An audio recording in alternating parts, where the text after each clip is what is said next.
The Crow and the Sadist are about to tear through the likes of France like never before, and it all starts with the awakening of Karasu Tabito. Blue Lock Chapter 335 has released early, so without wasting any more time, let's talk about it. So the chapter starts with Renor about to throw the ball after stopping Isagi's shot, with the narrator saying Isagi's shot is blocked, and mercilessly possession shifts to France. The attack heads toward the rebellious prodigy, Julian Loki, with Aiku saying, "Here it comes, a long throw counter. Get back, Blue Lock," with Audio saying, "This is bad," as Reo says, "Watch out for Loki," as Loki is running down the field. As we see Rin try to catch up to Loki, as Loki is outpacing everyone. We then shift to the bench of Blue Lock with Henri and Ego looking on. As Henri says, "Ego, our strategies have been completely read, and they aren't working. Do we have a plan? What about a substitution?" As Ego looks on and says absolutely nothing. So maybe this is a part of his plan. Maybe he realized this would happen, and all it takes now is one of his philosophy spiels and everything will be fine, because that's usually how that works. As the ball lands at the feet of Loki. But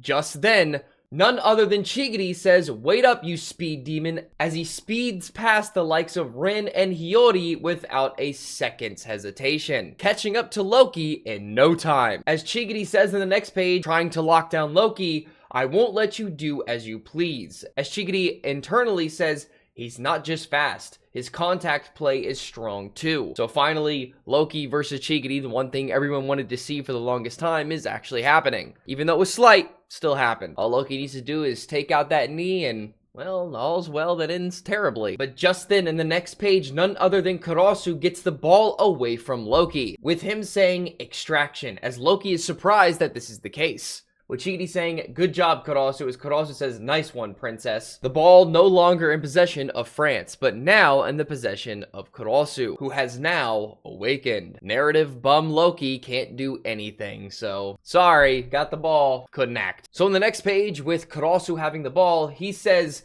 "Thanks to Chigiri challenging him, I was able to read the rhythm of the dribble and pull off a tackle by a hair's breadth." "Yeah, but what's your move? We should assume that all routes relying on Isagi are dead." As Charles says, yeah, come on. With Karasu saying, "At this rate, I'll just get red again and slowly crushed." As in the next page, Karasu starts moving, but with anticipation and reason, saying, "I've got to make something happen." As we get a flashback to Hugo saying, "Know your place and accept your fate." As we cut back to Isagi in the present saying, "Damn it, my skills aren't good enough." As in the next page, he's still internally monologuing as Karasu is doing what he needs to do. Isagi says, "Living as number 2. It's true, if I devote myself to the role of making the team win rather than going for my own goal, the team might evolve." Keyword might. That might be the best answer to defeat the world champion France, as the puzzle pieces start dissolving right in front of him, but also at the same time start coming together. As in the next page, Isagi is devoted, saying, "This isn't Blue Lock," as he shouts to Karasu saying, "Over here, Crow," as he goes back to being internal, saying, "To become the world's best striker, this ego is the one thing I won't yield on." As he says to Karasu again, "I'll figure something out." As the next page, Karasu being guarded by bats, Karasu says, "You idiot, this isn't the kind of opponent we can beat just by using willpower. They're on a whole other level. If I rely on you any further, Blue Lock dies here. Something has to change. I have to change right here." As Karasu is looking for a place to pass. As we see in this beautiful double page, Karasu actually understanding what's going on, saying, "For the sake of Blue Lock, I will become number 2, fully accepting Hugo's philosophy, embracing it and all that it's worth." As Hugo says, "Oh," completely surprised that it was Karasu who was accepting it. As Isagi says, "Crow, he used my movements as a decoy to dribble past me?" As this also catches Charles off guard too. As Isagi runs beside that of Karasu, he says, "Is he planning to take it all the way to the finish himself?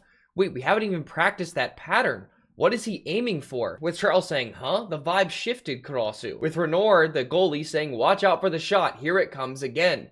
With Karasu thinking to himself, "Think I'm gonna shoot, idiot?" Talking to that of Renor. Karasu then internally starts to visualize how things are going and looks at the field, saying, "Erase your consciousness as a striker. Strip away all the unnecessary information. I will use myself as the number 2. devise a new design. As Karasu looks to different players to pass to, that being Rin, Chigiri, and Bachida, he says, not there. That won't work either. You dumbass. Discard the current design once. Right now, the option or play that is currently most suitable for the goal, as we see in a beautiful double page, pushing off of that of Bats, the striker is you, as it turns out to be none other than Hiori. As this is the last page of Blue Lock chapter 335, with Karasu saying, let's go, you super sadist, as Hiori says, fine, we're stuck with each other. As there is no break next week, and Blue Lock chapter 336 is titled Crow and Ice, and it turns out that next chapter, Hiori will score a goal. According to sources, that is the case, where France and Japan will be tied. So all in all, I think this chapter was very good. Some might say that's not the case, but I think Karasu adapting or utilizing the number 2 ideology and not trying to become a striker, but something else that he's more suited to, helps the team in the long run. And above all else, we get to see other players on Blue Lock do more without the idea or involvement of Isagi. So in the long run, I'd say this is an absolute win. Although when Isagi comes back, everyone's gonna jump the bandwagon and be like, oh, you're so great. No, stay over there. I don't want you over here. No one wants you over here. Like, at all. All in all, I really like the double pages in this chapter, especially with Karasu. And not to mention Chigiri versus Loki, although it didn't last very long, it was about 2 pages at best. I loved it too. Cannot wait to see what happens next. I absolutely love this chapter. Let me know what you all thought about this chapter below, and I guess I'll see you next week.